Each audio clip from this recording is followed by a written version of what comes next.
Wake up, wake up. It is February the 19th, 9 minutes after 9 o'clock. Is Deebo coming back? I don't think so. We'll talk about the latest and greatest in Ninerland. It's all coming right here, right now. Wake the hell up.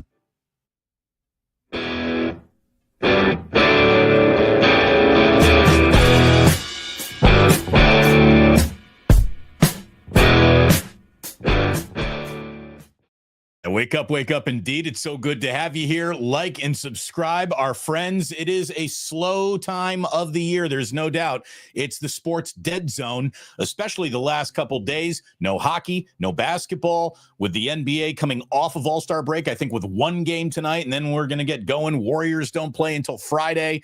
Combine season officially begins on Monday. The week after, the way too much of it, choose who you read carefully, mock draft season will officially then start, Larry.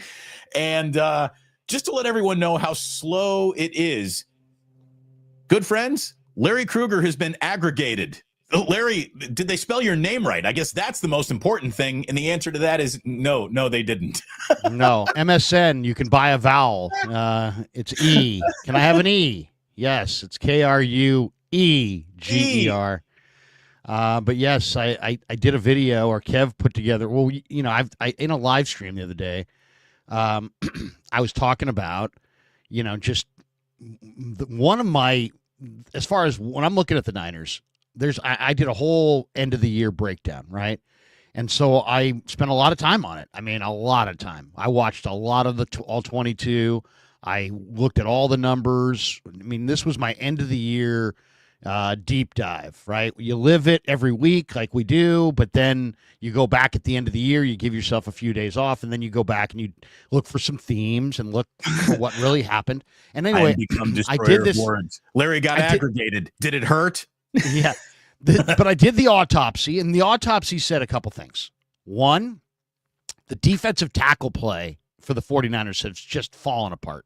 That's awesome. Number one. Number two, the defense overall needs a whole, and really the whole team, but the defense specifically needs a whole lot more speed across the board on all three levels of their defense. That was number two. Stood out. It was glaring.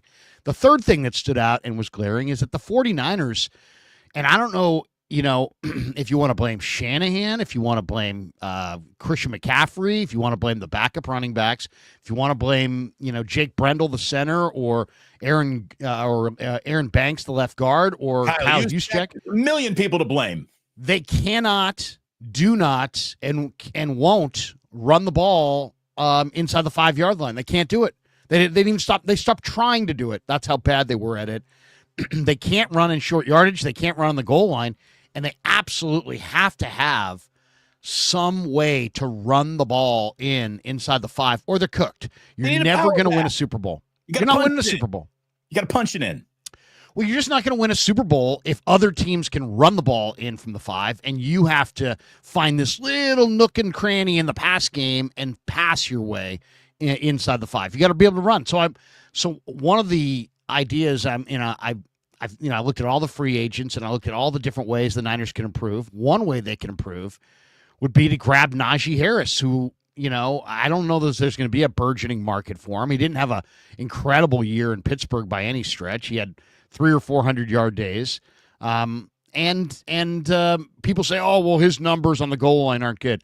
He's 245 pounds. He, never has missed a game. He's one of the most durable, physical backs. He takes it up in there. And to me, I like the idea of Najee. Now, lots of people are like, no, they need to improve their line.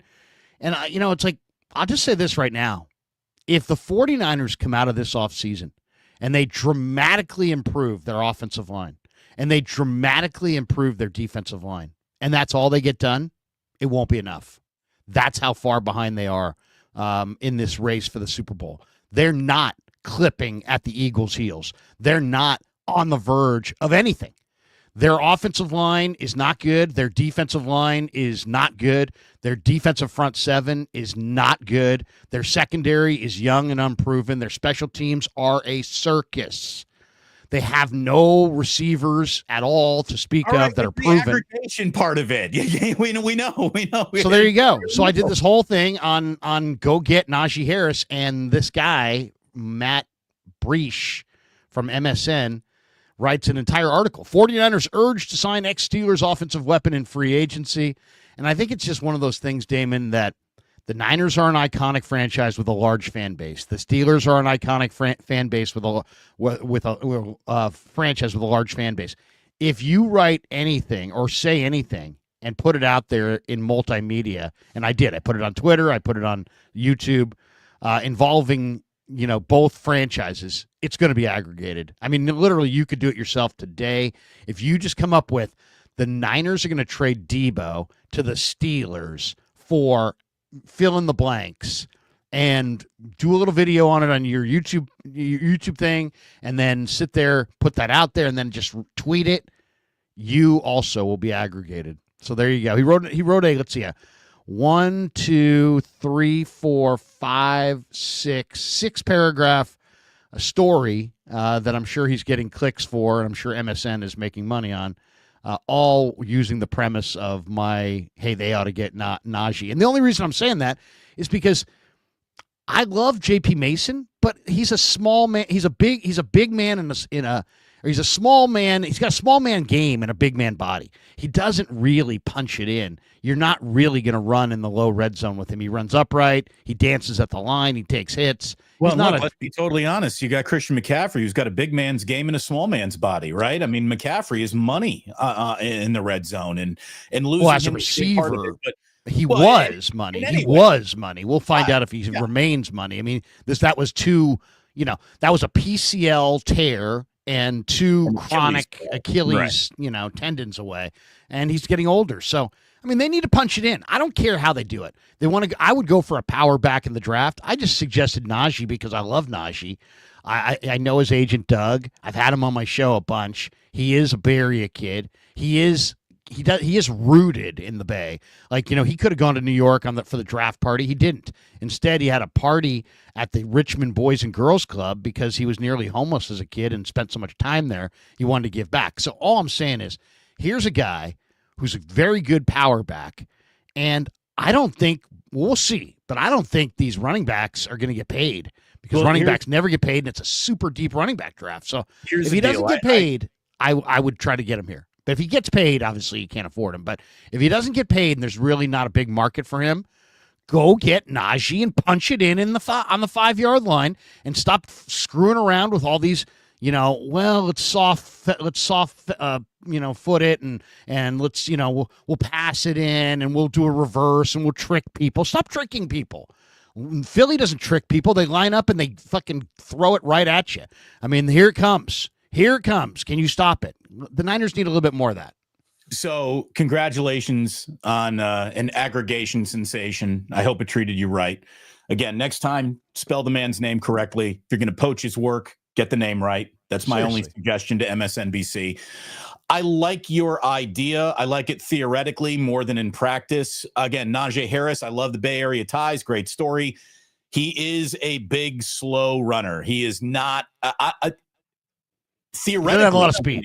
Theoretically, he's an answer, but I don't know if he is the answer. But I think your premise is absolutely correct, and they need to come out of this with their version of Mike Allstott. I don't care if he's a fullback, a running back, or whatever. You call him big boy. They need a big boy to punch it in on the goal line. I would agree with you there. Again, it is a very slow time of the year, which means aggregation can come from anywhere. On that note, like you said, the 49ers are a really big brand. The amount of people paying attention to the 49ers, what they're doing, the transactions they're seeking, it goes to infinity. So I consume an awful lot of NFL media that is beyond just 49ers media. I read insiders for other teams. I have popped into fan sites for other teams, just looking for stuff to talk about, especially during the dead season of February that we're in right now. Well, Larry, again, you can find anything out there. Like everything that could ever happen about an NFL team might ever happen about an NFL team. Every rumor, every innuendo, there is nothing that is uncovered, right? People make shit up to just have something to talk about an NFL team. No matter what your fetish is, there's somebody else online who's into that. There's somebody else writing about that, and you're going to like it if you find it. Guess what you can't find? On the internet that goes to infinity in every direction with people making shit up. And I really appreciate when people support us with super chats here, Larry. I will send a super chat to anybody who can link in the comment section today an article claiming Team X really wants Deebo Samuel. You can't find it. It does not exist. There's not a single team, there's not a single writer, there's not a single fan, there's not a single person who could create content that could be aggregated out there saying, like, yeah, this team needs Deebo Samuel. He found one. And he's going to put found us it. That's how long it took me to find it. 49ers trade Deebo to the Broncos. Samuel would be used well in Denver with Sean Payton and Joe Lombardi designing special packages for him on top of favorable complimentary receiving work opposite Cortland Sutton. Samuel needs a change from a winning veteran-filled locker room, and this would give him a chance to reset as a leader for a youthful, up-and-coming contender. What's that? Who wrote it? Vinny. Where did you find that? Who? Sporting News. Sporting News again, which is kind of that's a legacy media thing. That's an old, and it's an article about NFL trade rumors, bold predictions for Myles Garrett, Cooper Kupp, Deebo, and 7 more. Just pulling the name. It's that guy does not cover the Denver Broncos. That's not someone who's connected to the Denver Broncos. That's just somebody who's taking a player X from team Y and trying to match them together theoretically. There's not a single person out there who's an insider covering a team saying this team is talking about Deebo Samuel. This team is about to make a move for Deebo Samuel. Well, because there is no insider. There's no media availability. The only risk whispers you're going to hear at this point, because every team's the same. It's not like the Commanders media is meeting every day with the Commanders. They're not. Every team is the same. You're not meeting with them. There is no access. Okay, that's just the way it is. There's no access. So what do we really exist on in the modern media? We exist on players themselves talking or executives talking on podcasts or whatnot. Deebo himself put himself in his own Instagram story in a Broncos uniform and said, "Look how good this looks." That's check number 1. Check number 2 is there was a story that came out, I think about a week ago or 10 days ago, that said that, and this was a Denver Post story, and I don't remember who wrote it, but it was definitely a Denver Post story. And the Denver Post said that Sean Payton this offseason is looking for his joker or Taysom Hill, the H-back, running back, fullback, wide receiver, wildcat quarterback, all wrapped into one. That's what he's looking for in Denver, and there's a lot of speculation that Deebo could be Denver-bound because he's going to check the joker box for Payton. Other than that, I haven't heard anything other than, some people whispering about the Patriots and Steelers just because they're looking at depth charts. But that, I would say, yeah, I mean, we're not in that mode of you know what, you're going to get some insider. But you know what, Damon, can I make one more point? Because lots of people are always talking about, well, this guy's super close to it. This guy's super close. Okay. You know where you don't want to be if you're covering media, whether you're covering the President of the United States or whether you're covering the San Francisco 49ers. Guess where you don't want to be? You don't want to be on the inside. You don't want to be on the inside. Here's why. Because when you get close enough to the inside, proximity is proximity is really a key element of corruption. It really is. If you are inside and you're talking and socializing with all these people, let's say you're covering the Niners and you're an insider. You talk to Lynch, you're talking to Shanahan, you're talking to people in the building. You really know. Okay, yeah, you have access, but in reality, you've become one of them. And you start keeping their secrets more than telling their secrets, and telling their secrets is your job. So, when you catch these people who are like, they're in media, they're supposed to be objective, but they're so tied in that you after a while, they become part of the team. And they're keeping more secrets about the team because they know way more than they can report to their audience. And they don't share it with their audience because they're maintaining these relationships. So why do I care if some media person knows everything about the Niners if he spends 90% of his time trying to protect the team instead of telling the team's secrets? And that's really that is where you want to be if you're covering a team is you want to be there, you want to be covering it, but you don't want to be so there and so inside that you're keeping their secrets instead of telling their secrets. You don't want to be beholden to anyone. You don't want to have to do favors for anyone. You don't want to have to do favors for access. And you kind of do need to do favors for access. And that is, like you said, where the, corruption, big word. I don't know if that's the right word, but that's where, it's a form of corruption. Information actually happens. Do you know who Omar Kelly is? Omar Kelly is basically the Miami Dolphins, Matt Mayoko. He's fantastic. Have you read the aftermath of the whole Richie Incognito, Jonathan Martin Bullygate thing where Omar Kelly basically said, this was the hardest thing to cover because I was covering for a team, for access, the lies that I knew they were telling me. And as a journalist, I had to propagate this thing that I knew was kind of bullshit. And the fact that he admitted it has gotten him skinned a little bit alive. People are saying, well, as a journalist, you need to come on out and say that this is a lie and all this stuff. And then you're out of work. And then what do? How do you feed your family? There is a, pay Peter, there is a transaction happening there for access. And sometimes it can really be a merit and can help you, but other times it can be a demerit. That whole Bullygate thing, unbelievable coming out of the other end.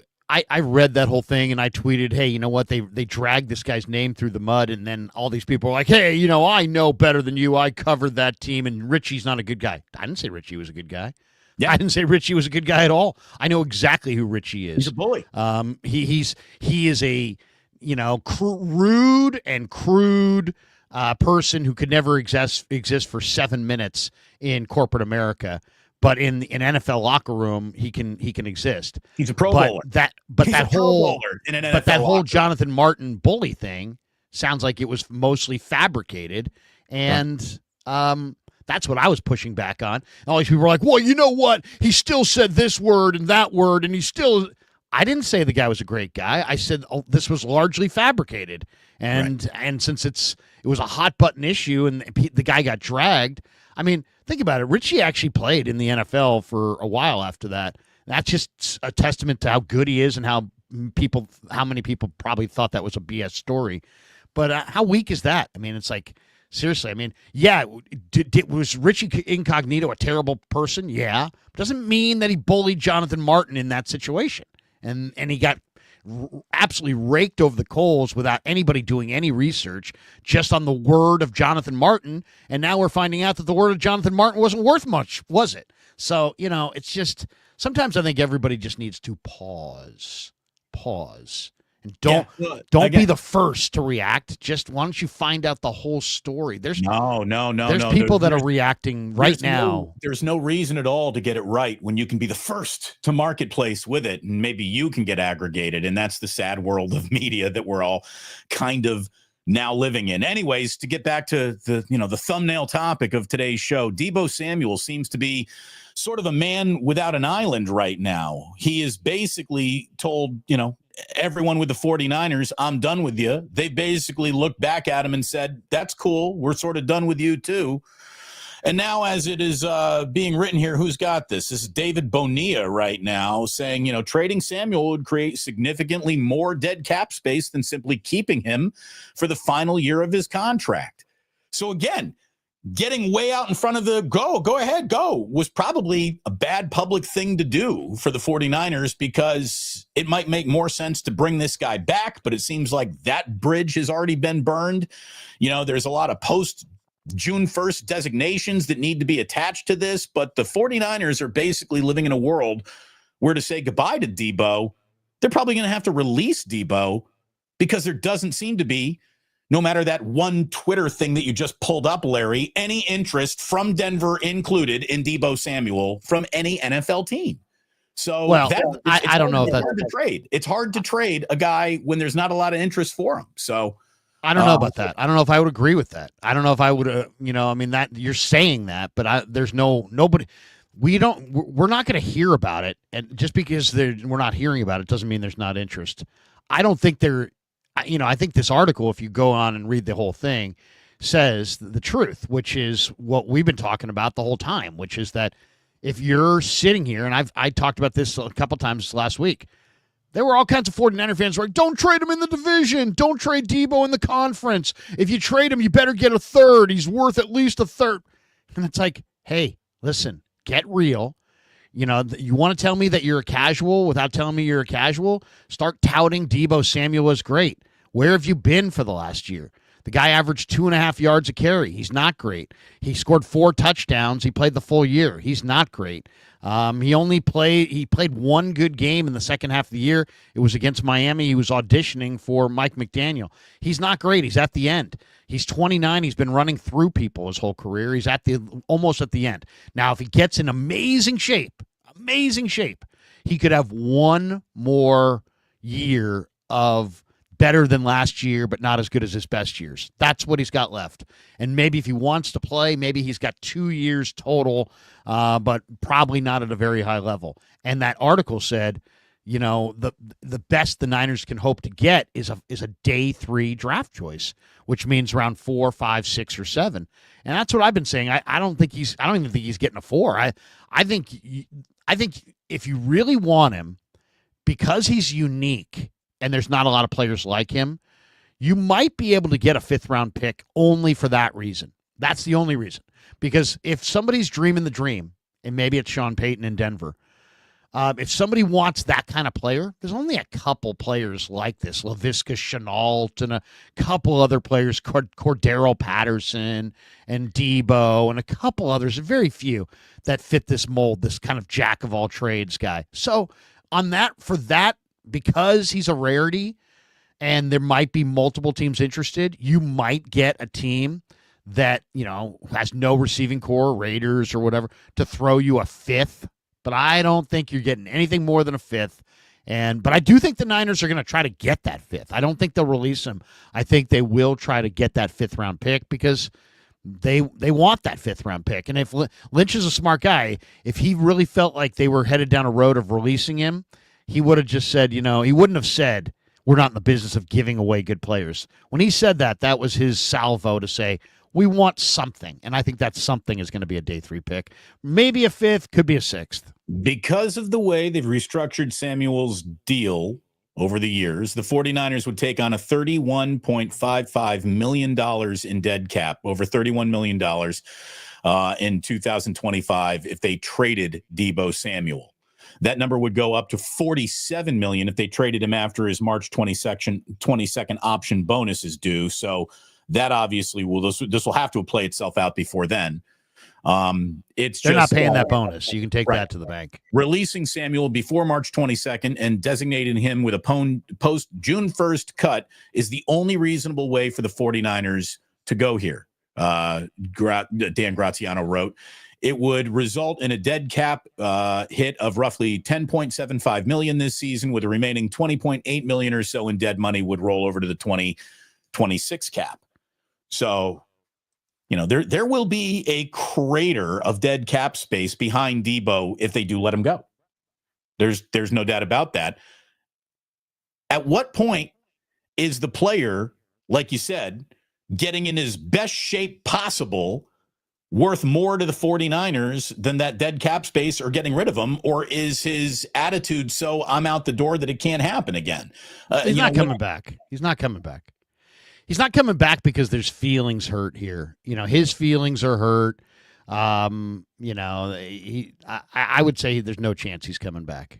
That's, I do believe they've moved on from each other. All right. So if there's mentally no chance he's coming back, and you, the aggregated content creator, are putting things out there, why would any team trade for him if there's no chance of him coming back? Well, because what I just stated, exactly what I just stated is that he is a rarity. And, right. But if all I have to do is wait for you to cut him, Why would I trade for him? Because so you could get him over the other teams. Right. There's 31 teams in the league. Right, but if there is if you cut him, every team's got a chance to get him. And if you don't cut him, then if somebody wants to throw you any asset, they jump the line. That's all. All this day 3 pick would do is jump the line on a player that's fading. That's it. And the only reason you would jump the line is because you want to jump in front of the other teams. You really like this player. I mean, just look at it logically. If you like this player, there's not a lot of players like this player. I mean, there just aren't. And you can't invent them. So, and it's not a great receiver draft. Our buddy, Bay Area baller, asked a legitimate question. Why are Deebo's feelings so hurt? Like, where did it go wrong? Because Kawakami said he's 20 pounds overweight. That's why. Well, then why isn't Deebo mad at Kawakami? Not at the Niners.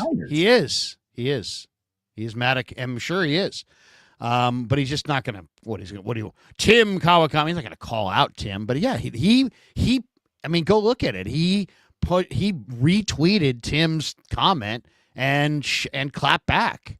So I mean, he definitely didn't like that comment. What did the Niners do to hurt his feelings? What have the Niners done besides prop him up as one of their best players, let him walk out of the tunnel first with the boombox, and they just don't want him anymore. The Niners have been good at Deebo. Yeah, I mean, he's got a great relationship with Kyle. He just knows it's over here, and it's like, hey, it's that person who's absolutely going to be canned at work, and you know what? Instead of being canned at work, he's like, you know what? I resigned. Oh, that's so funny, Bob, because you were on the verge of being fired. I mean, we know people who have been protected because, oh, you know what? I left on my own terms. I mean, he's trying to paint it as he wants out, and that, it's time for him to move on, because if you make it, if you just cut me, then it's like, oh man, I don't got it anymore. I guess I got to go somewhere else. It's funny. I mean, everybody. So, Invader 49ers like maybe Larry should have Matt Barrows on the show. So, Barrows has stated that he thinks he's going to be released, and now you have Graziano saying he thinks he's going to be released, but you have Lynch on record as saying we don't give away good players. So. Well, I guess not a so lot. So, what are you telling me? Lynch is going to eat his words there and be like, "Well, I said we don't give away good players, but in this case, we do." Or it sounds to me now. I don't have sources, and I don't know if Matt does either, and I don't know who's got sources. I know nobody in this chat probably does. I'll say this: I understand that could be in their best interest, but they also have a lot of cap room and a lot of ways to play with the cap.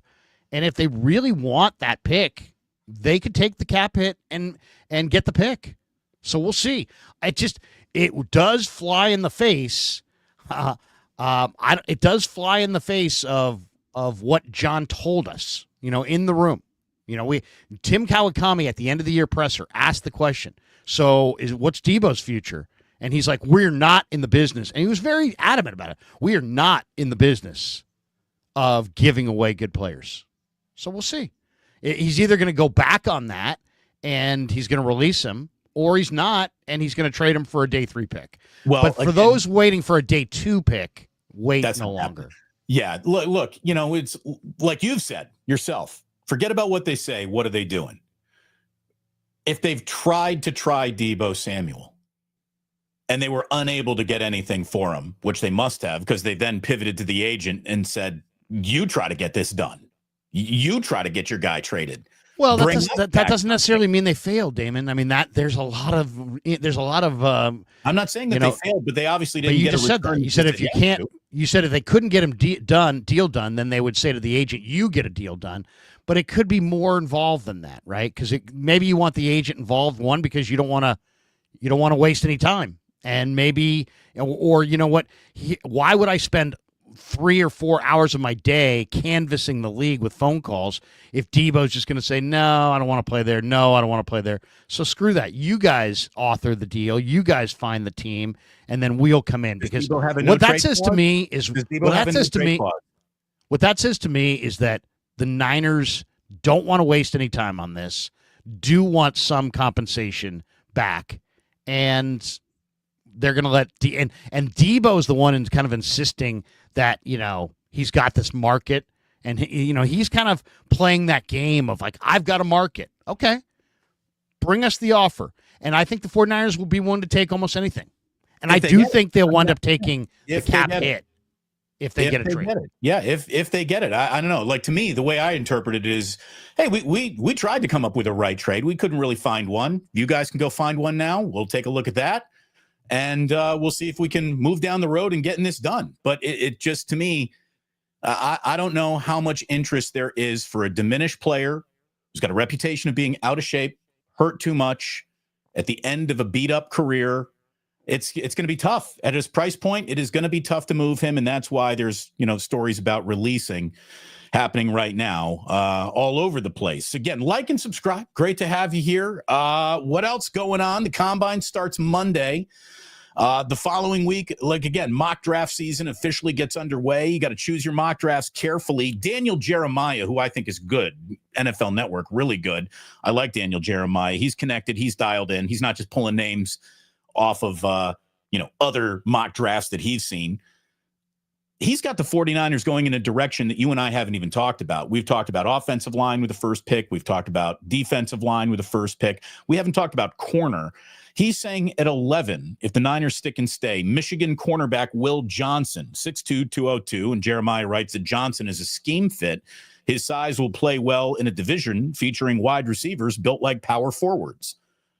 I wasn't thinking corner at 11, not for a millisecond of this offseason. Have you, Larry? Well, I mean, you just got to think of who are the best players. I mean, I've been talking about this. It's not about position. It's really not. It's about greatness. Go get a great player.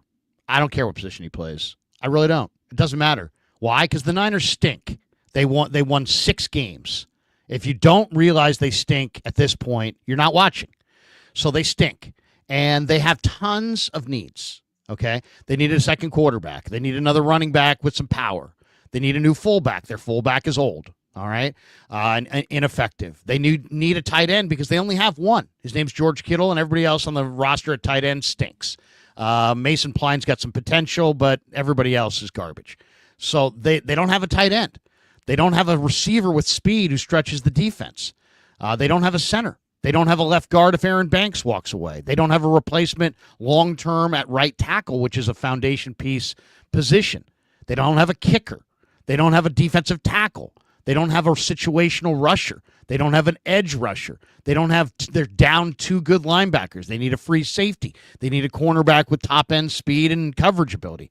That's especially a ton of needs. Darius Ward is out of the building. That's a lot of needs. So they need a bunch. And so what they really need to do is just keep drafting great players. And I think in his projection, he's got Will Johnson falling to them at 11.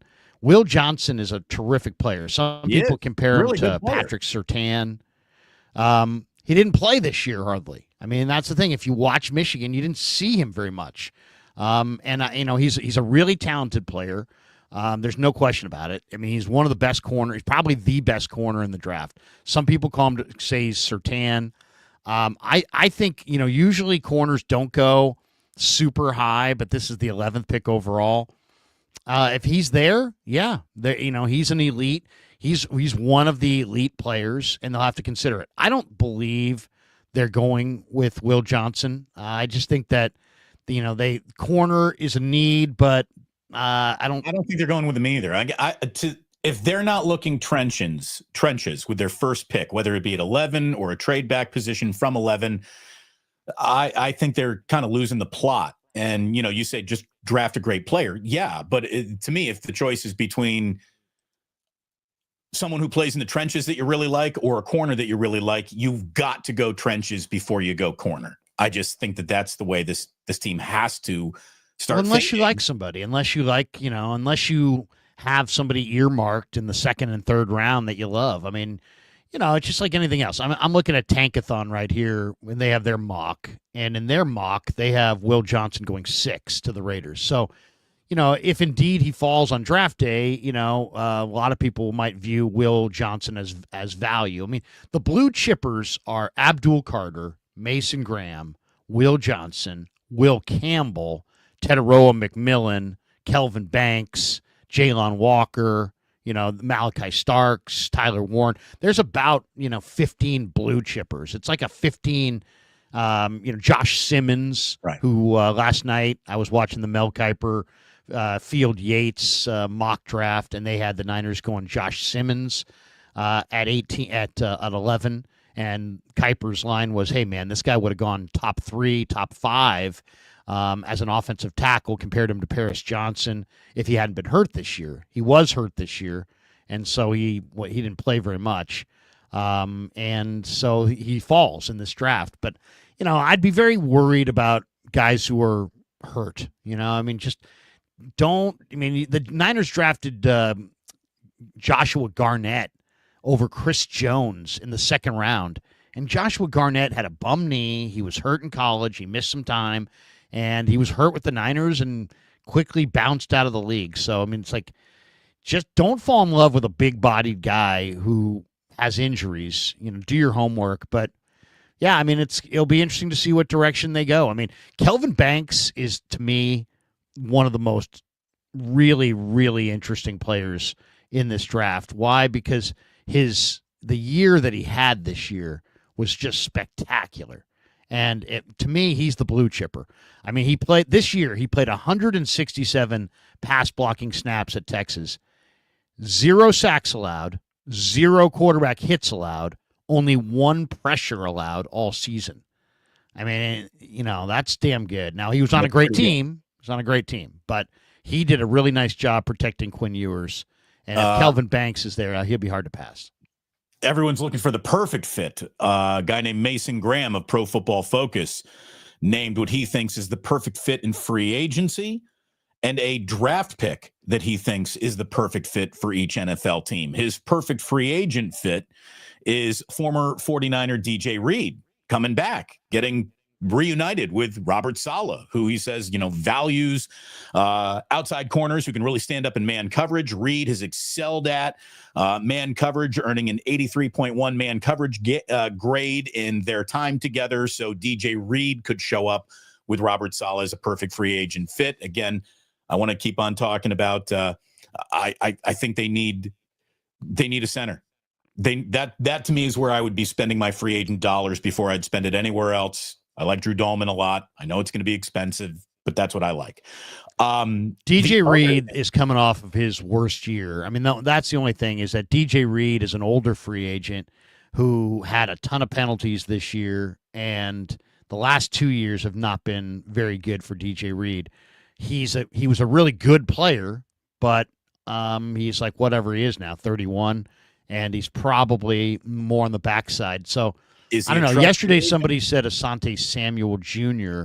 as a projection. He is going to be more expensive, but he's younger. He's 25. He's a 25, 26-year-old free agent and not a 31-year-old free agent. And Asante Samuel's coming off a year where he only played 4 games because of a shoulder injury. So we'll see. I personally believe that you build through the draft or you build through young free agents unless you're absolutely into your Super Bowl window and you just need that one piece to get you over the top.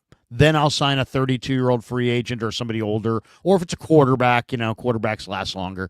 But if it's generally, I think I'd want to play free agency the way Green Bay did. Go for a couple guys, younger guys with a lot of football left, not the 32. Because I mean, realistically, there's lots of great football players. Yeah, it might be hard to afford the younger guy with a lot of football left, though. They're going to have to be hard to afford, but that's why you don't do it as much. That's why you just, instead of getting 5 free agents, how about this? How about just 2? But you get make sure they're right. 2 really good ones. Like if it was me, I like your idea of Drew Dalman. And here's the other problem, and the Niners have experienced it the last couple of years. When you go get these veterans, that have been in other teams' locker rooms. They may have your culture, they may not. Devondre Campbell did not share their culture, and they've signed some guys the last few years that really didn't fit in the room. So how about this? DJ Jones fits, and Dahlman, you don't know about him, but at least he's a scheme fit.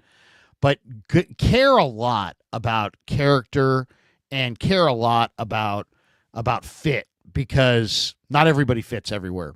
Yeah, no, I agree. By the way, so the perfect draft pick, yeah, I would say so. Mason Cameron has the Niners at 11, taking offensive tackle Will Campbell out of LSU, who's going in the top 5 to 8 in most mock drafts that you see. So yeah, Will Campbell there at 11, you run to the podium with that name.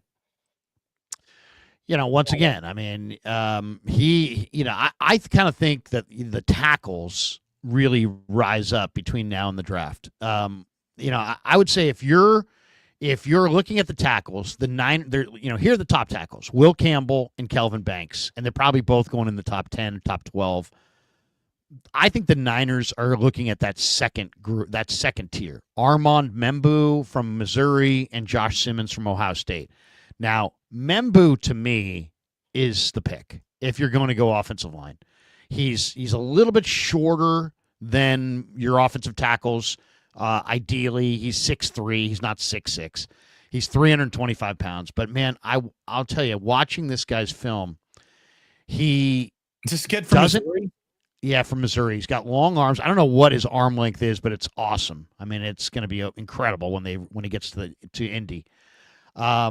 He's like Tony Delk. He doesn't have to bend over to tie his shoes. Remember Tony Delk, the guard from Kentucky? Oh, yeah. Yeah, ridiculous. He was 6'2", but he played 6'6". Yeah. I mean, it's like Draymond Green. Draymond Green's 6'8". He plays 6'11". It's like, why? Why can he play center? Because he's got really, really long arms. Right. He's never this guy's got long arms. On the top shelf his entire life. He's Mr. Top Shelf. And this Membu guy, just, if you watch young offensive linemen, even the best young offensive linemen, and you watch a few games, you almost always see them lunging and off balance. This guy's balance is just absolutely on point. I've watched 3 different games of his and highlight reels. I've yet to see him actually lunge, but he's got these ridiculous long arms. He keeps you on the end of that arm, and I think he's got potential to be a Pro Bowl guard. I don't think he's a left tackle, but as a right tackle, I think he could be a plug and play guy. So to me, he's also someone who could take over for Aaron Banks, and you're going to need someone to take over for Aaron Banks. Is gone, right? I mean, so this is I would say the tackle of your future could be next season's left guard. Right. And or maybe this is your tackle, and maybe you draft another player for guard. But either way, this is a really Membu to me is the offensive. If you're looking at the offensive tackles, it's Simmons or Membu most likely at 11, and I like Membu a lot. Does Probably a little bit. Simmons, a ZOU guy. What's that? Does Dieter love him as much as you do? Because I mean, he's a Missouri guy. I don't know. I haven't talked to Dieter in a couple of weeks because Dieter had a baby. Right. Dieter's wife had a baby. At home now. But Josh Simmons, you'd have to study his film and study his injuries. I'm sure they will at the combine. So to me, it's those 2 tackles, and then you're looking at on the defensive line, and it could be any number of guys. I think Kenneth Grant from Michigan, who played opposite Mason Graham, would be my guy. More that I watch the films, I like him a little bit more than some of these other guys. Derek Harmon, Walter Nolan. Shamar Turner, some of those second Darius Alexander. I mean, I like those players, but I like Kenneth Grant a little bit more. So that's what I would be looking at. I'd also be looking at just any, a lot of people like James Pierce from Tennessee. Mike Green might be Shamar Stewart is, to me, I think I would be deciding between Membu and Simmons, Kenneth Grant on maybe a trade down, or Shamar Stewart from A&M, who's 6'5", 280, plays the run, plays the pass. I mean, he doesn't get to the quarterback as far as he didn't have a ton of college sacks, but man, he absolutely dominated in Mobile, and he led the Aggies in TFLs.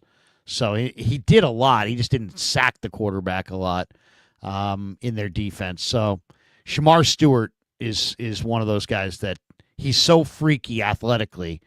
He moves like he's 6'6", 285, 290, and he rushes off the edge Yeah, like he's on a the guy freak who's list. 260. He always makes that freaks. Was it Dan Wokey who does the freaks list every year, or Woken, whatever his name is? Bruce Feldman. Is it Feldman? Okay, Bruce Feldman does it. Sorry, I got to remember who. Yeah, he's probably on the freaks list. Yeah, I love the freaks list. I always do like the freaks list. Let me give you an example. Let me give you an example of the freaks list. I love the freaks list too because it really tells you who the the freakiest athletes are. But like number one on his freaks list 2 years ago was Mozzie Smith from Michigan. Dallas took him in the first round, and they're going to get rid of him this offseason. He stinks. I mean, he literally looks like Tarzan, plays like Jane. He cannot play at all. So you got to. You're a freak. Well, yeah, it's like the combine. Don't fall in love at the combine, with players that weren't good. You know what my favorite accompanying freak list video usually is the guy who is 6'6", 300, who jumps either out of a pool when he's he's in the pool up to his shoulders, and in one jump he comes totally out of the pool, jumping to the ledge of the pool. That is the strength that you need to do. That's incredible. I always like the box jump guys too. That's always amazing, like how high up these dudes get themselves at that weight, at that height. It's amazing. Physical freaks. Well, I'll say this. I think you're exaggerating a little bit. I've never seen ever anybody ever jump out of a swimming pool when the water's up to their shoulders. Now, I've seen guys stand in pools at waist deep and jump out of the water but it takes an unbelievable amount of lower body explosiveness. And it is impressive. I remember seeing a guy do it. I don't know. It was probably 5 years ago. Guy probably weighed 310 pounds, and he was, waist deep in water, and with nothing but board shorts, he just leaped out of the water and stood in one motion on the deck of the pool. I mean, it shows unbelievable hip and leg explosiveness, and that's a big part of, I think it might have been an offensive lineman. I think that's a big part of, the trench warfare. Is you got to be able to. These guys power clean and hold on. I think I might have something here. Do you have it? I might have something here for you. This is okay. So here we go, Larry. This is. Hold on. Hold on. Share screen. Boom. Am I sharing the screen? Do you see it? I can see it. Now it's blurry. All right. Hold on. Wait. There it is. This is Tristan Wirfs. That was it. This is the guy who did it. Down to his ears, and then he comes out.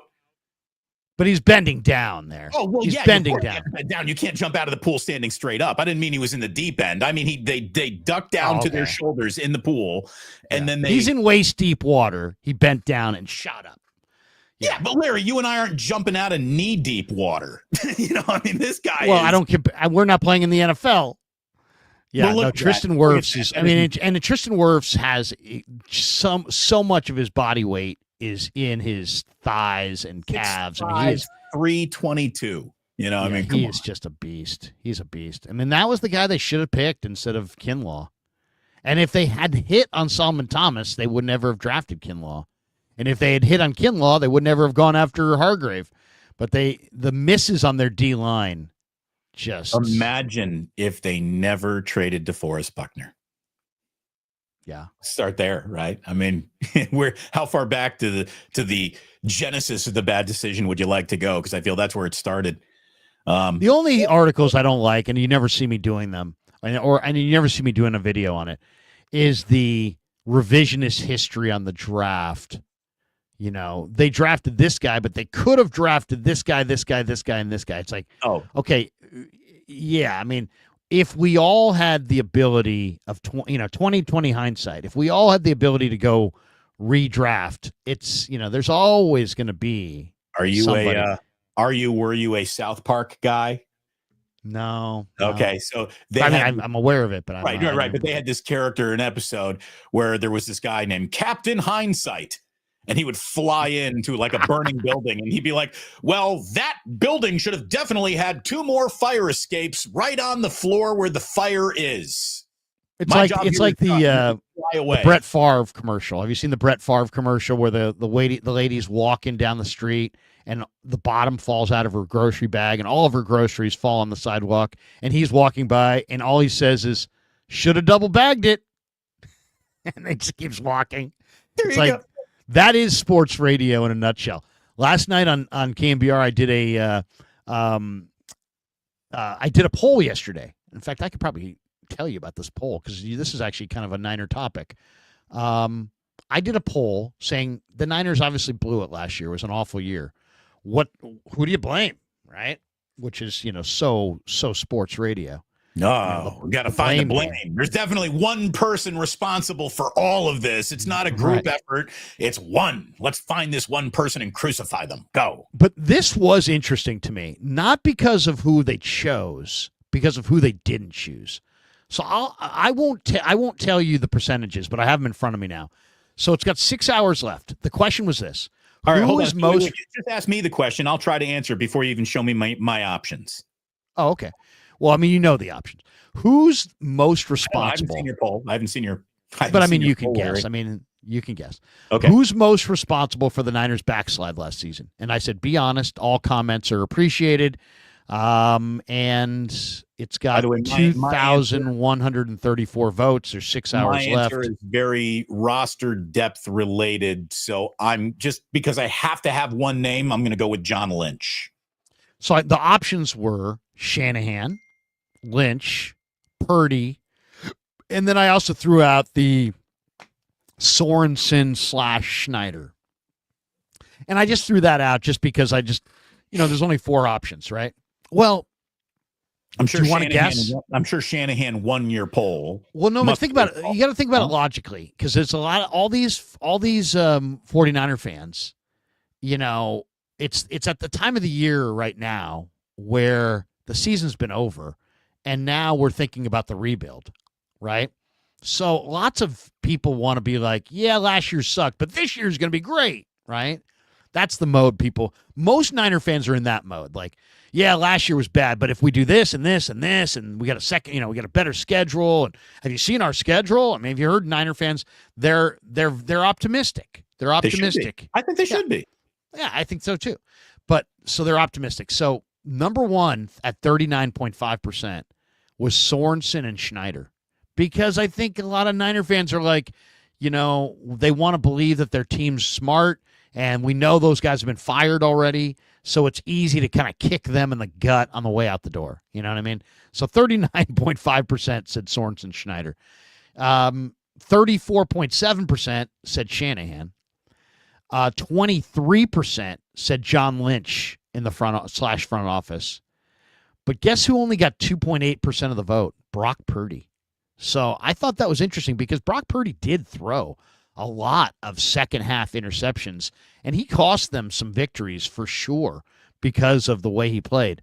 Yet Niner fans are smart enough, I think. Some people would say, in love with Brock, but I mean, I think they're smart enough to know that Brock did the best he could do with a cast that was not very strong around him, that didn't have CMC and didn't have Ayuk and didn't have Trent. And I don't know how anyone could watch the season and say the biggest problem with this team is the quarterback. Yeah, but he did have a lot of high-profile interceptions, and there are an awful lot of content creators who have parked on the corner if Purdy's not good enough.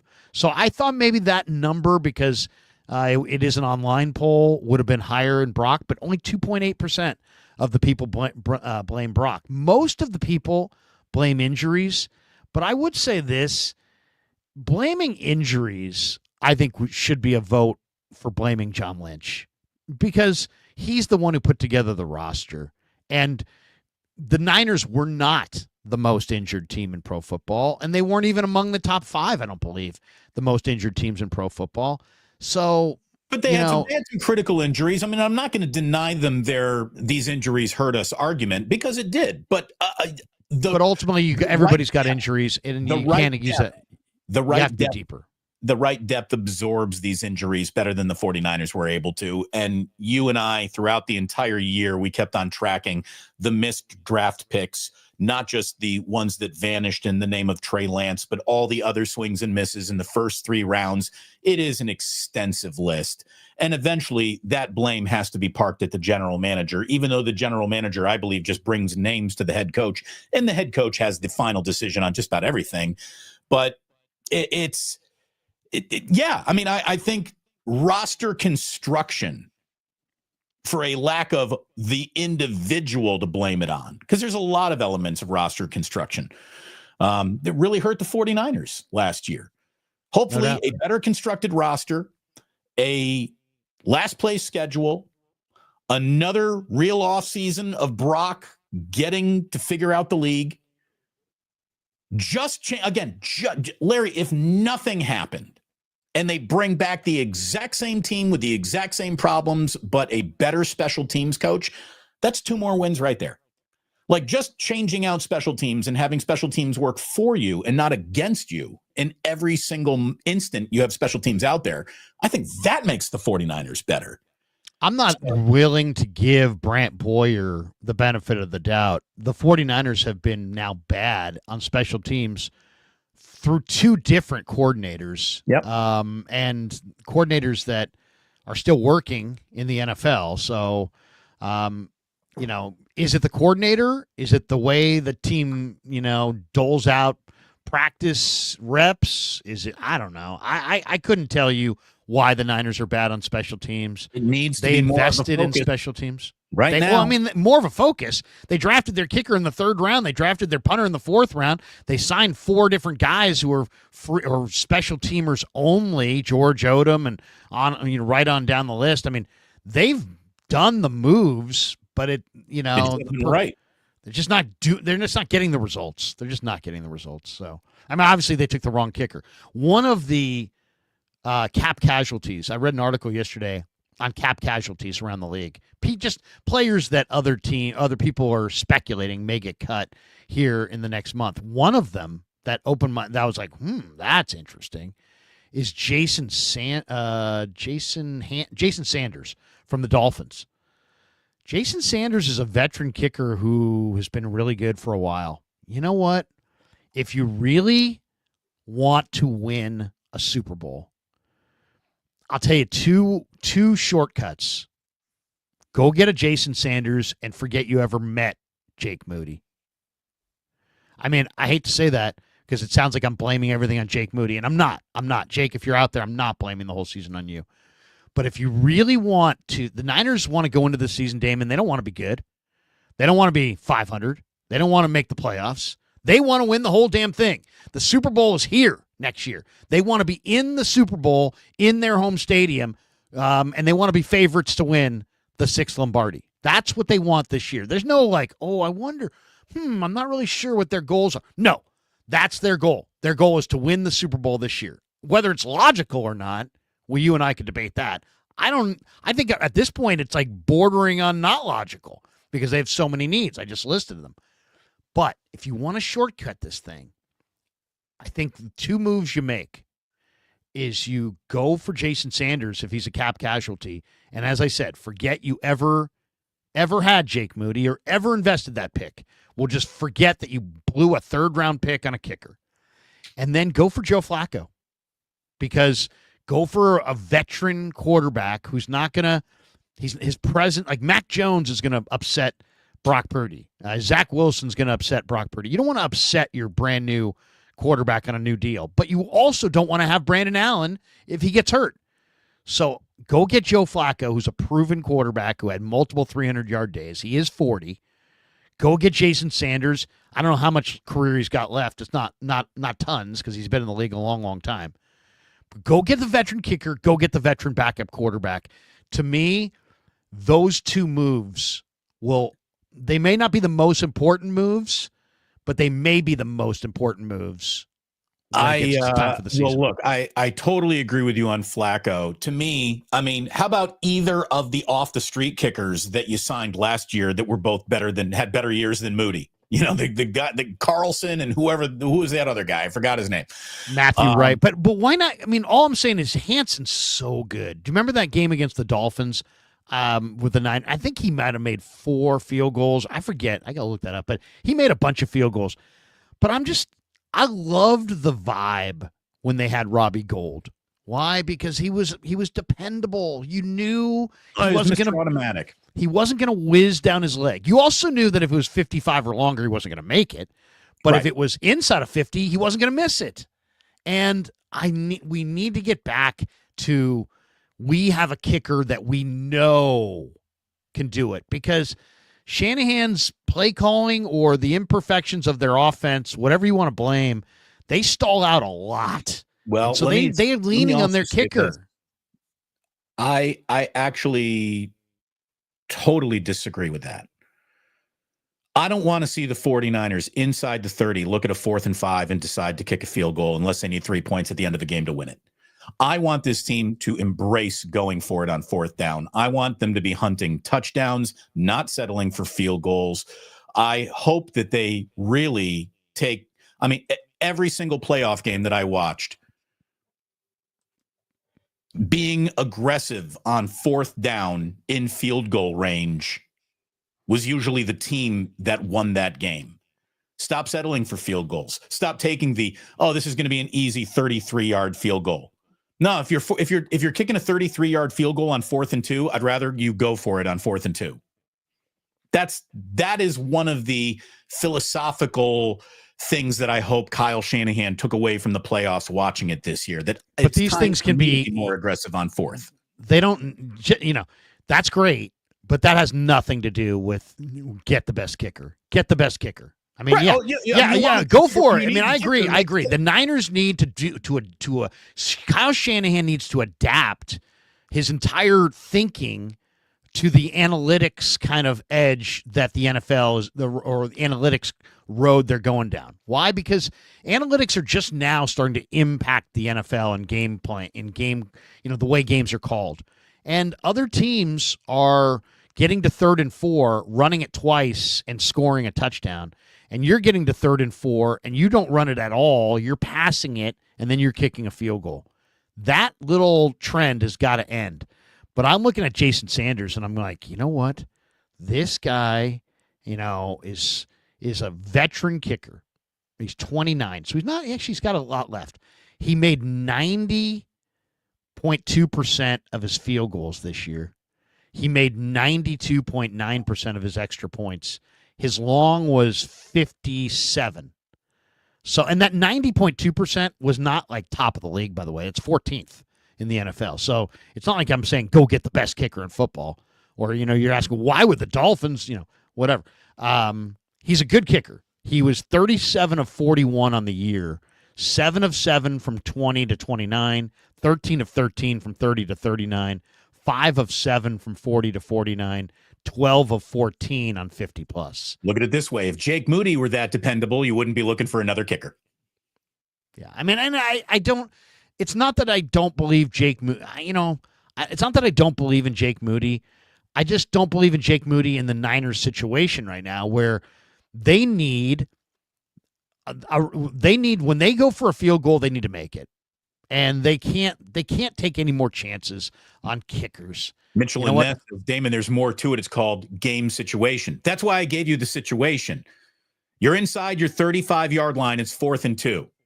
Go for it. That's the situation where I think Kyle needs to be more aggressive. If the field goal is a layup and it's 4th and short, go for it on 4th and short, then taking the layup. That's what I want Kyle to do going forward. I do. We'll see. I do too. I do too. Kyle needs to go for it more. I would like to see the Niners go for 4th and less than 5. At all times except when they're inside their own 30. If they're outside their own 30-yard line and they get to 4th and less than 5, go for it. Why? Because possession of the football in a game where you're going to have 8 to 12 possessions is so much more important than does the other team have to drive 50 yards or 75 yards for their score. I'll trade those 25 yards for an opportunity to convert on fourth down, and they should as well. Let's say you're inside the 15-yard line and you're looking at like a 4th and 8, so it's a really long fourth. I'm still on the side of going for it and leaving the team should you not get it 80-something plus yards to go, and that's going to help your defense out. Like field position and being aggressive in the right moment to me is worth more than the field goal at this point. So fourth and what? What was your fourth? What was your hypothetical? 4th and 8. That's a long fourth. That's a long fourth. And I would say if you looked at the numbers of 4th and 8, what would you say the conversion rate is? Probably under 20%. Yeah, probably under 10%. But yeah, that would be interesting to look up for sure. We have a Adam Schefter breaking story on the Niners. Breaking news. What is it? Deebo traded. No, it won't be that because no one wants to trade for Deebo. Go ahead. The Jaguars have completed their second in-person interview with Josh Williams for the general manager position. No word on if he's going to get that job, but he did complete the second interview. If Josh does get the job, which he's one of 5 candidates. Unfortunately, Ethan Waugh, who I believe organized a lot of these interviews, also was one of the candidates in typical Trent Baalke mode there. But yeah, if the Niners do wind up losing Josh Williams, they will gain 2 third-round picks coming back. They won't be in this year's draft. They'll be in future drafts, but they'll get 2/3 from Jacksonville if Josh Williams gets the job. Right. Josh is a great guy. He went to high school, same high school I went to, and he's a terrific guy. He's really a smart young executive. I hope he gets it. I think he's got a very, very good chance because he's a really sharp young guy, and he'd be getting this opportunity maybe a year or two earlier than I think most people probably projected for him. But you know what? You got to go when you can, when you're hot, and right now he's hot. So good luck to Josh Williams. He just completed the second interview. If he goes, Niners get 2/3. The other piece of news that I saw this morning, Larry, is that the NFL has announced that the Los Angeles Chargers are going to host a Week 1 game in Brazil as part of the league's 2025 international game. So Chargers in Week 1 are Oi Tutu Bang going to Sao Paulo.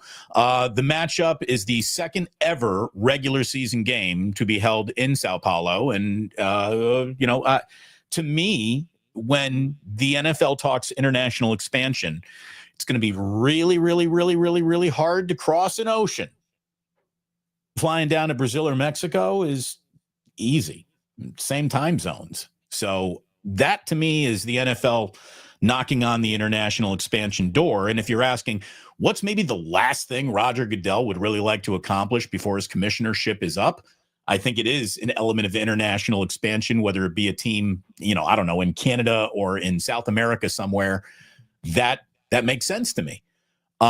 Speaking of Roger Goodell, happy birthday. Roger Goodell, 66 years old today.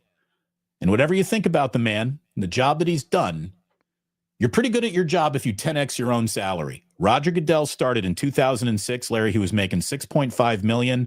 In 2023, $64 million annually for Roger Goodell. He makes $64 million a year. Oh, that's so wrong on so many levels. His contract runs through March of 2027. I'm sure that you and I would be just as good of a commissioner at half the price. Well, it's not even. It's not that. It's not about us. It's about the fact that you've got some executive with some bloated fucking salary in some Manhattan office who never, ever takes a hit, and you got guys risking paralysis on every play who don't have next week guaranteed.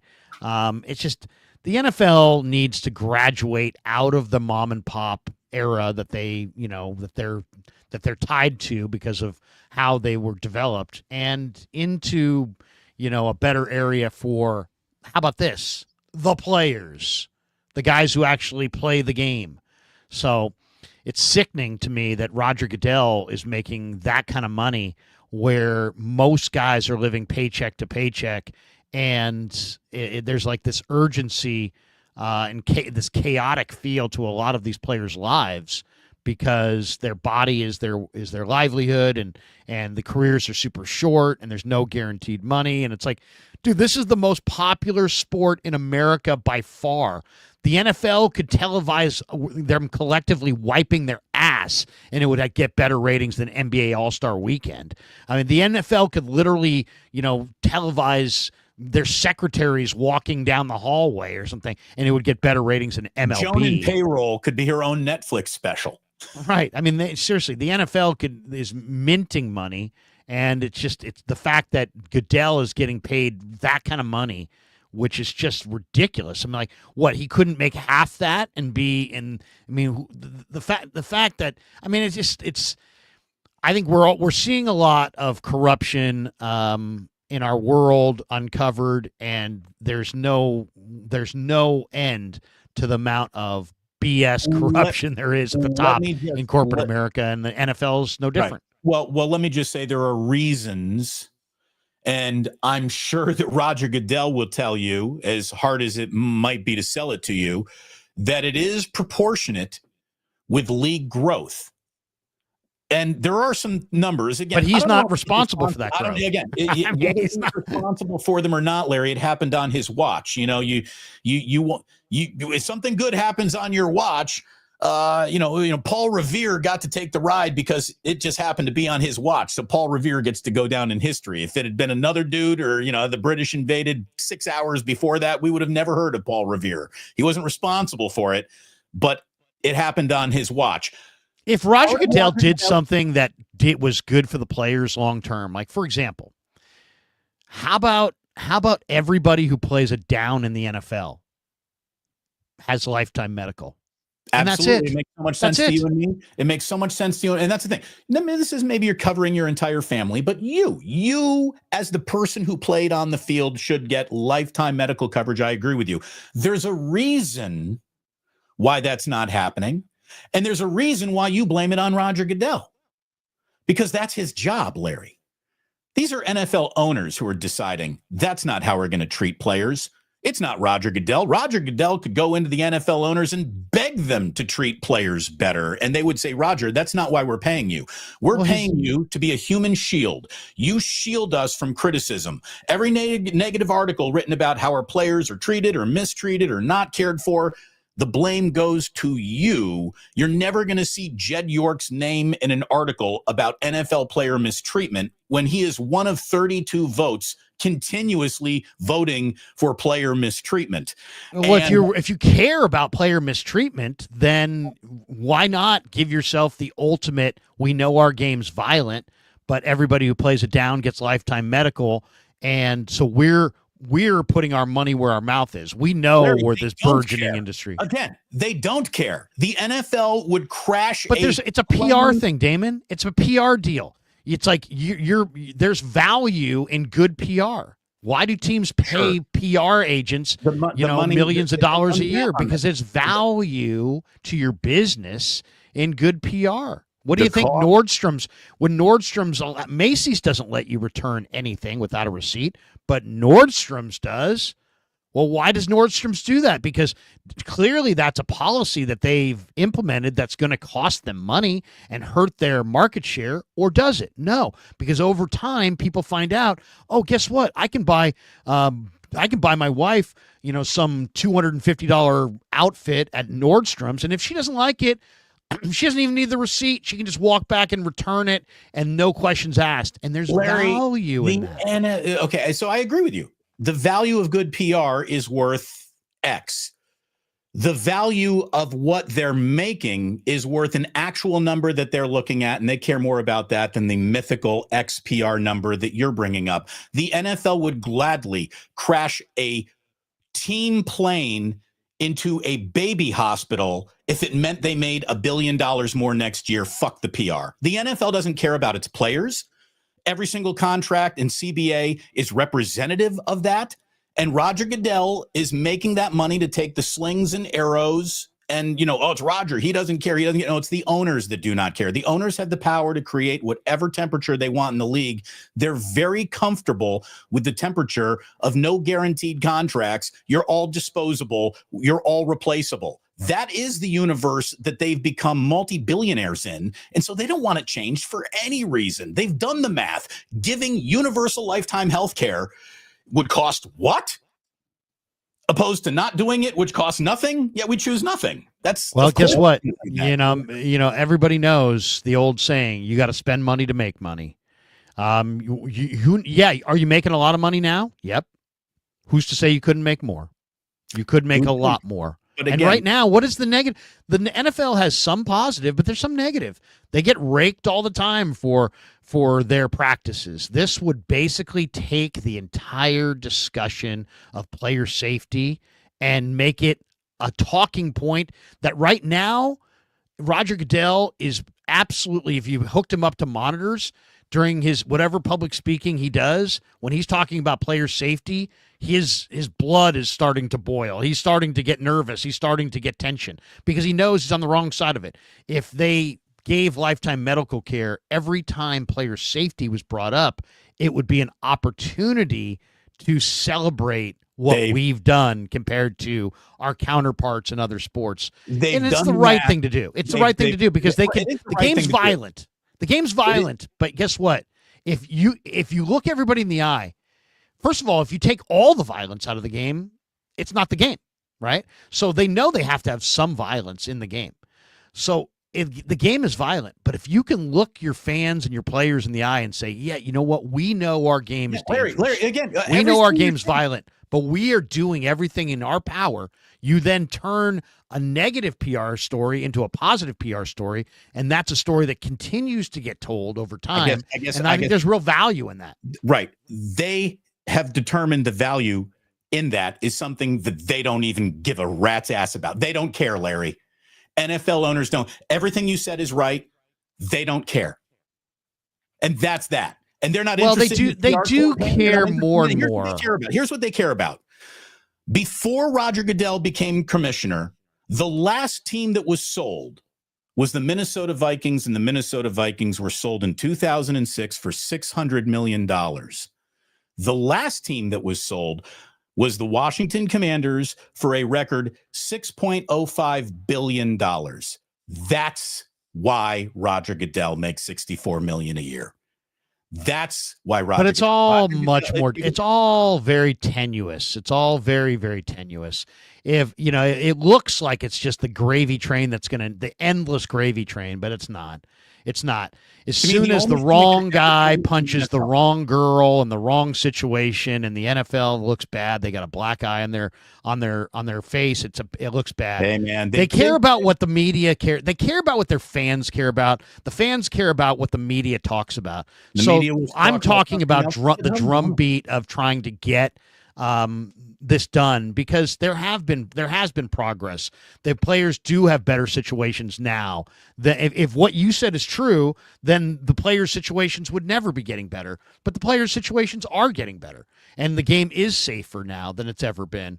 And so I do think they care about their players on some level, but they care about what their fans care about. If their fans jumped up and down and said, hey, there was a constant drumbeat of take care of your players better, they take care of their players better. If there's no drumbeat, then yeah, they'll do whatever's in their financial best interest. But the league does things and makes changes all the time based on public pressure and the feelings of their fans. It may not come across that way because they don't announce it. The league was ready to keep on playing a game when a dude nearly almost died on the field in Cincinnati. Yeah, but Damon, look at the surfaces. People bitched and moaned about the surfaces for years, and guess what? There's hardly any artificial surfaces anymore. And now people care greatly about what kind of surfaces there are. Being built is an artificial surface in it. SoFi's got an artificial surface. Atlanta's got an artificial surce. Not the old surface. They've got totally new surface. It's a different artificial type surface. First of all, did you say it's Levi's? Levi's is grass. Not Levi's, SoFi. Oh, SoFi. SoFi's indoors. I mean, it's an indoor stadium. Right. I mean, so Arizona's an indoor stadium with grass, but they got the moving thing. I think in Las Vegas they got it too, where they bring the field out and wheel it into the stadium. But there's a big difference between MetLife's surface in New Jersey and the field turf surfaces that are being introduced in the newest stadiums. So the whole point is they've listened after lots of bitching and complaining and injuries, and they've mandated safer surfaces that are more forgiving. And so you're seeing the newer facilities they're getting Super Bowls, and part of that is that they have a much more forgiving surface. I'm just saying that what's in your best interest is the good PR, and you're only going to get the good PR if you're making good decisions. Let's jump to a different topic because we have another breaking story here. Oh boy. According to NFL.com's Matt Okada, he says that he expects the 49ers to release defensive end Yetur Gross-Matos. We already know that they're going to release Javon Hargrave with a post-June 1st designation, and they'll save a couple $1 million in cap space there. But they are also on the verge of cutting Gross-Matos. He played only 54% of the Niners' defensive snaps this year. He logged 4 sacks, 19 tackles, 10 quarterback pressures. He had a $9.5 million cap hit coming in 2025. And so obviously the Niners are trying to avoid that 9.5 cap hit for a player that was okay but not great. He's just, it's probably going to be a post-June 1st cut, opening up about $7.8 million in cap savings with this for move. A team that lacked defensive line depth. I really don't like saying goodbye to anyone who could come back with a little experience and a little know-how, and he's been a member of this team. Having said all that, Yetur Gross-Matos, it's just a guy. It's just a guy. You can get what Yetur Gross-Matos gave you as a free agent, hopefully out of a draft pick this year. So, good guy, nice guy, no problems with Yetur Gross-Matos. If he's on the team, that's fine. If he's not on the team, that's fine too. I don't think it's a big. I don't think the 49ers just won or lost one more game because of that move. Well, I mean, here's the thing on Gross-Matos. He's always freaking hurt. Yeah. And that's, if you go look at his career, he played 54% of the defensive snaps when he was healthy. He missed 6 games. So he played 368 total snaps, which is a typical season for him. He's played at least 500 snaps in a season one time in his 5-year career. So he can't stay healthy. And so either the Niners will, this is what somebody's saying they're on the verge of doing. They'll either make him take a massive pay cut, or they'll wind up releasing him and replacing him in the draft or in free agency. And, what we're also seeing here, Damon, is that Robert Saleh has a big say in a lot of this stuff. Robert Saleh has no ties to Gross-Matos. And a lot of times guys want their hand-picked guys. So, one of the 2 interesting things of the week on Robert Saleh, one is that he probably doesn't want Gross-Matos, but the other is that according to Mayoko, he says that Nick Bosa told Jennifer Lee-Chan that Robert Saleh is adamant about re-signing Dre Greenlaw. And I love that. I know a lot of Niner fans are like, he's hurt, don't re-sign him. But Robert Saleh understands that Dre is not just a player. He's like he's a tone setter. He's a culture. He's a thermostat of the locker room. When he runs hot, the whole team's running hot, and that's good. You want that guy. He's the most violent guy on the field, and you want your guys to play violent. So I love the fact, if that means that Dre Greenlaw's coming back, we know Demetrius Flannigan-Fowles was cut, and he was set to be a free agent. So he was cut just a few days before he's going to be a free agent. But I would expect to see them, add a number of players. I'll put the over under at 7.5, which is a high number. I'm going to say the 49ers are going to add 7.5 players to their defensive front 7 before camp. 7, and I'm not talking about just guys that you invite to camp. I'm talking about 7 either free agents or draft picks on front 7. I'll take the over, Larry. You like more? I would be looking to add 10 human beings to that. I mean, because they're just beyond. That would be great. Beyond Bosa and maybe Malik Collins, who's definitely in. On the D-line? Evan Anderson. Evan Anderson Okay, for yeah, sure I will be agree there. with you. Aquinu. Aquinu's a free agent, I believe. Let me double check that.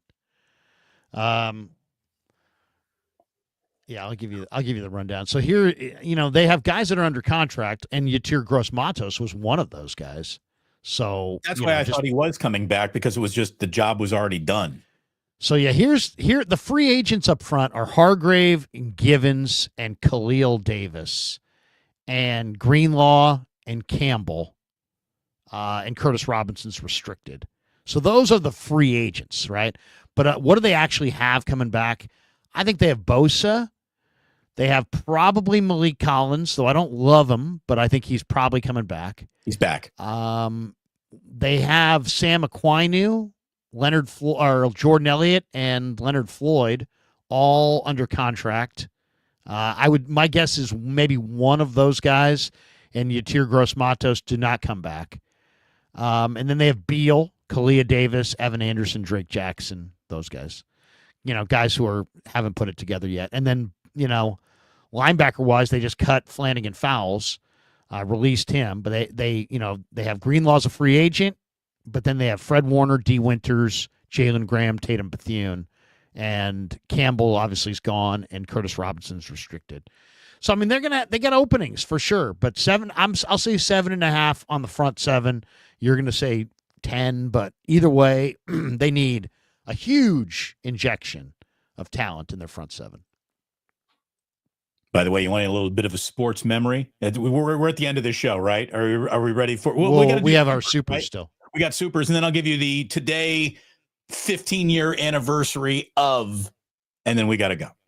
Well, let me just say one thing too on the NBA. We talked a little bit the other day about the NBA All-Star Weekend, and I didn't get a chance to go. I taped the whole thing, but I was, coming in, walking out, this and that.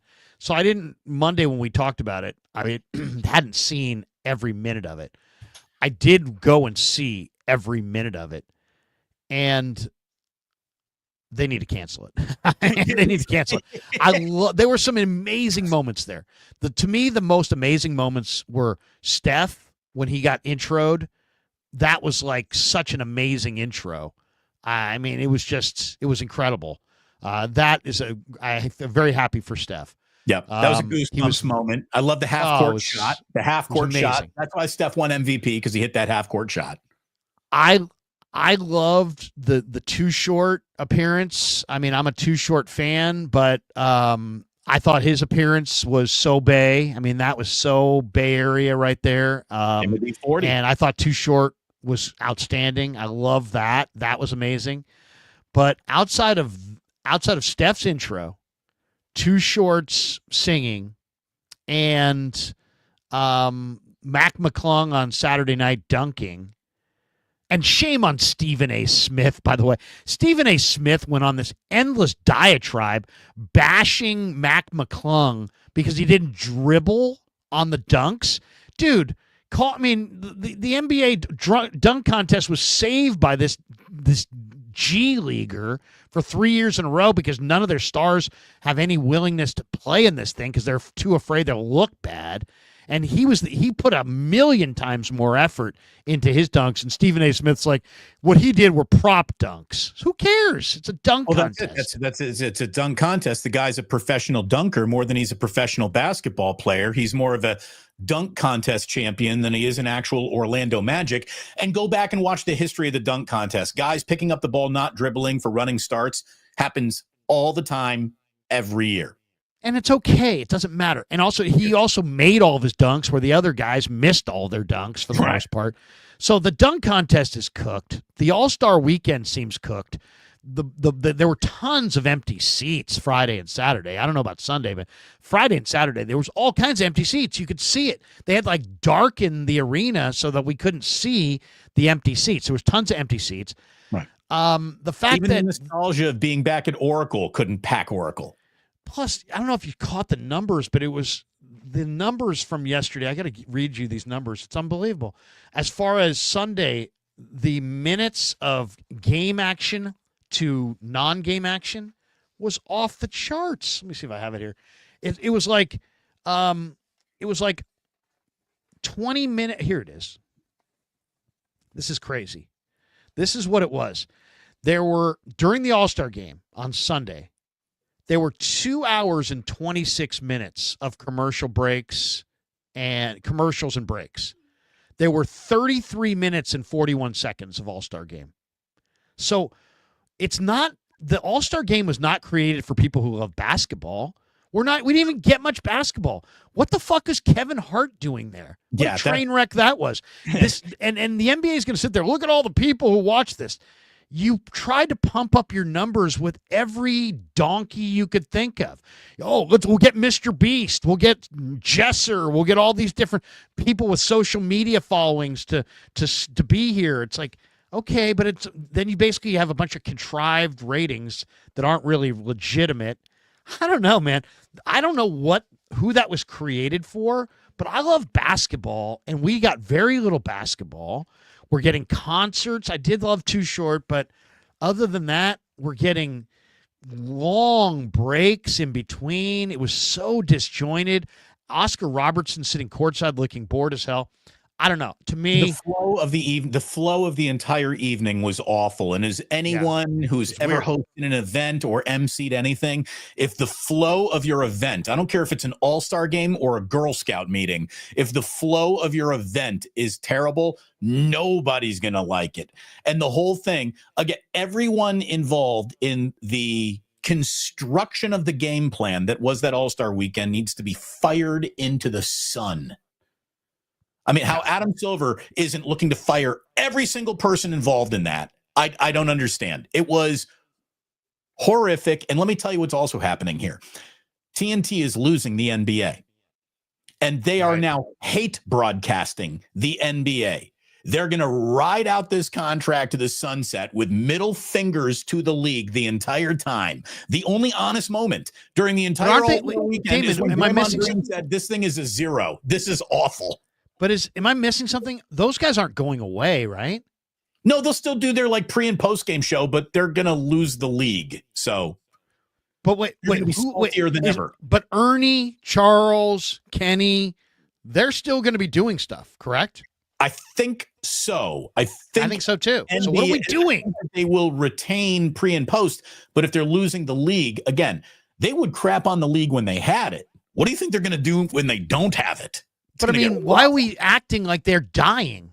They're not dying. They're still going to do stuff. It's just, I mean, it's like it was so unbelievably self-focused.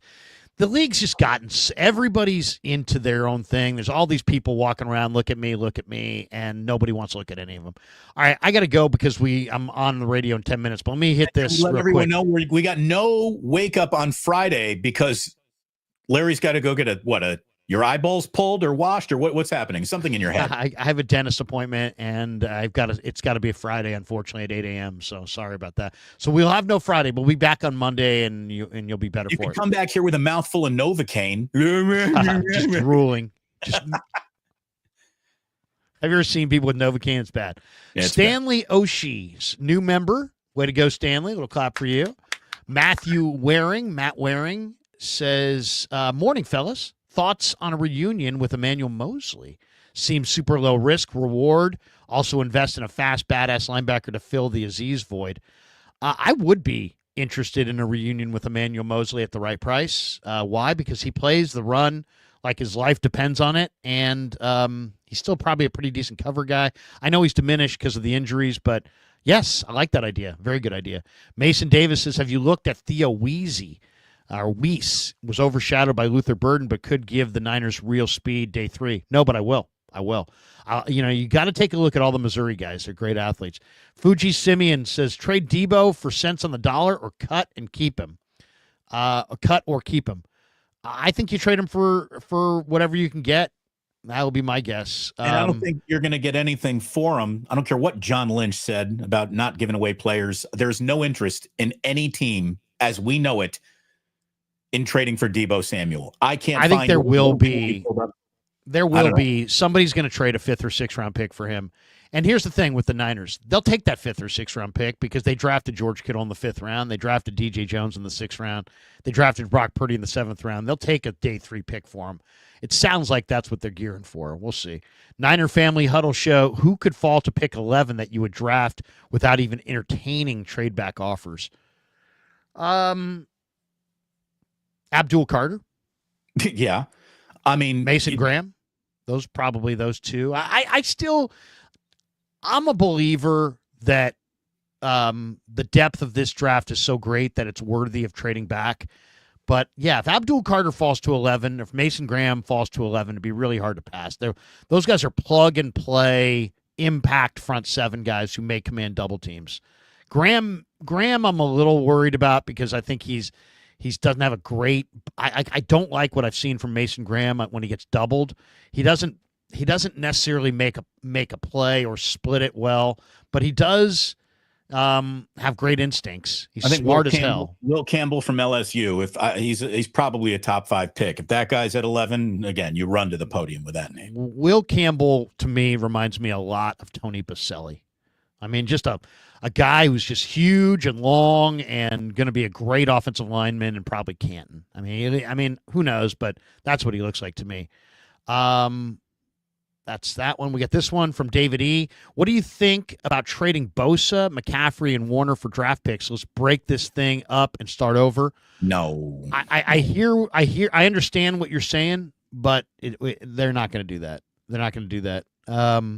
David E. says Niners don't have the line for Harris, Larry. Well, that's the thing. In my world, we're changing that line. I'm saying goodbye to Brendel. They're saying goodbye to Banks. I'm bringing in 2 or 3 big-time offensive linemen. I'm bringing in a brand-new fullback with more power, and we are going to run the ball inside the 5. And if we can't run the ball inside the 5, we're not going to win shit. I mean, I'll just say that right up front for everybody. And I don't think Mason's the guy. I think he showed us this year that he's not the guy. Even though we went for 5 yards a carry, trade him because he's not the guy. He either can't handle it, it's too much for him, he's not made for it, but he showed us this year he's not the guy, I think. Joseph Ernberg says, stop keeping players too long. No more friends. Thank you. I love that. Fuji Simeon, speaking of bullying, Larry, Reardon beat your Hello Kitties yesterday, 75-47. No more SI fight songs. Larry, Reardon is undefeated in the WCAL and currently 23-1. Woof. Wow. I gotta get over to a Reardon game. These guys are cooking. Oh, Jesus. I mean, I'd love to see what the Crusaders have because that's pretty big. Fuji Simeon says, what's your take on Shador? What team will get him? How do you think he will do in the NFL? How about Cam Ward? Any day 3 quarterbacks or undrafted quarterbacks you like for the Niners? Okay. Shador, I think, is going to be a bust. I saw the mock draft last night, and Field Yates had him 6th overall, and they showed Shador in working out in a gym somewhere, watching ESPN's coverage that had him going 6th, going, that's cap, man. That's cap. And it's like, dude, you're a circus. I watched him in the bowl game. He's all over the place. I would be shocked if Shador Sanders becomes even a good NFL quarterback. Not great. If he becomes even a good NFL quarterback, I would be utterly and completely shocked. But here's how any 49er fan should be looking at Shador Sanders. You want him to be a top 10 pick. You want Cam Ward to be a top 10 pick. You would like another quarterback to go in the top 10. You want as many quarterbacks going in the top 10 as you can find if you're a 49er fan. Well, you're going to get your wish. More players that you want are dropping to you at 11 if that's where you're going to pick. So you're going to get your wish. You're going to get your wish because Cam Ward, I love Cam Ward. I think he's great. I think Cam Ward is the best quarterback in the draft by far. Shador, I don't like. Jackson Dart. People are saying Jackson Dart from Ole Miss is going to go in the top 10. So we'll look for that. Quinn Ewers could go high. Jalen Milroe could go high. I mean, what are we looking at here? Hold on. So Tennessee needs a quarterback. The Raiders need a quarterback. The Giants need a quarterback. There are 3 teams with major quarterback needs all in the top 10. So there you go. Well, I mean, some people think Milroe's going to go high. I don't. He had a nightmarish Senior Bowl. Yeah, I think he's a definitely not a round one quarterback. Plus, but I'll say this. I'll say Cam Ward. Low. Cam Ward goes high. I think he's great. Shador Sanders is going to go high as well. I think Jackson Dart's going to wind up going in the first round. And I would not be surprised if Quinn Ewers went in the first round. But I think those other guys are definitely going in the first round. As far as day 3 quarterbacks and that kind of thing, I'll give you some names that of the guys that really impressed me. Tyler Chugg from Louisville might go in the first round. He's 6'5", 225. He's got a gun. Love him. Riley Leonard from Notre Dame, I think is a good young quarterback. I like him. Day 3. Kyle McCord from Syracuse has got a gun. I mean, seriously, a gun. He's 6'3", he's 225 pounds, and he just throws lasers. I love McCord. And then the guy you guys have to look at, and the Niners already have met with him, the Canadian kid from Laurier, Taylor Elgersma, 6'4" to 6'6", in that range, about 215 pounds. Super athletic, great arm. And they met with him. Peyton Thorne is also a guy from Auburn who I kind of like. So those are the day 3 quarterbacks I would say keep your eyes out. All I can tell you is if you're interested in Canadian quarterbacks, last day pick Curtis Rourke of the Hoosiers. Yeah, he's from Canada. A lot of people like him. He's I'm telling you, man. He's got stature. He looks like Frisco Shills says Walsh upset. I got to go. Walsh upset Montana getting young. Pay Purdy, get Flacco, and draft a guy. Competition starts in-house. Greg Arjay, Moody got injured from special teams disaster. He wasn't the same all season. Still injured in the Super Bowl. He was good. I wouldn't cut him. Sign another kicker. And Chris B says, thoughts on Garendo being the Deebo replacement? I think he could help. Fuji says, Larry, inside the NBA is still around. It will just be broadcast on ESPN instead. No Kendrick Perkins. Get Kendrick Perkins off TV. Good God. That's going to do it for us. Have a great day, everybody. I won't be here on Friday. We'll be back on Monday. Get your teeth pulled, all of them. Peace.